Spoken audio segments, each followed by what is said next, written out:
Hi guys, welcome back to my YouTube channel.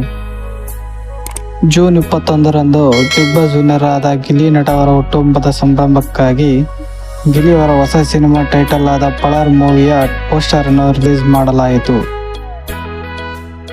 ನಾಯಕನಾಗಿ ಗಿಲ್ಲಿಯ ಮೊದಲ cinema ಇದಾಗಿದ್ದು, ರಿಜಿಸ್ಟ್ರಾರ್ ರವಿಚಂದ್ರನ್ ಅವರು ಪಳಾರ್ ಮೂವಿಯ ಪೋಸ್ಟರ್ ಅನ್ನು ರಿಲೀಸ್ ಮಾಡಿದ್ದಾರೆ. ಮಂಡ್ಯ ಮತ್ತು ಮೈಸೂರು ಭಾಗದಲ್ಲಿ ನಡೆಯುವ ಕತೆ ಇದಾಗಿದ್ದು, ಕಾಮಿಡಿಯ ಮೂಲಕ ಹೆಚ್ಚು ಪ್ರಚಾರಕ್ಕೆ ಬಂದವರು ಗಿಲ್ಲಿ. ಪಳಾರ್ ಸಿನಿಮಾ ಕೂಡ ಕಾಮಿಡಿಯ ಕಥೆಯಾಗಿದೆ. ಚಂದ್ರಮೋಹನ್ ರವರು ಈ ಚಿತ್ರವನ್ನು ನಿರ್ದೇಶನ ಮಾಡಲಿದ್ದಾರೆ.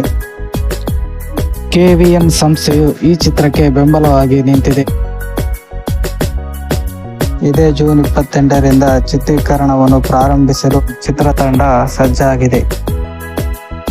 ಪಳಾರ್ ಸಿನಿಮಾದ ನಾಯಕಿಯಾಗಿ ಇನ್ನೂ ಯಾರೂ ಆಯ್ಕೆಯಾಗಿಲ್ಲ. ನಿಮ್ಮ ಪ್ರಕಾರ ಗಿಲ್ಲಿ ನಟನೆಗೆ ಸೂಟ್ ಆಗುವ ನಾಯಕಿ ಯಾರು ಆಗಬಹುದು? ಕಾಮೆಂಟ್ನಲ್ಲಿ ತಿಳಿಸಿ. ಇದೇ ರೀತಿಯ ಅಪ್ಡೇಟ್ಸ್ಗಳಿಗಾಗಿ ನಮ್ಮ ಚಾನಲನ್ನು ಸಬ್ಸ್ಕ್ರೈಬ್ ಮಾಡಿ.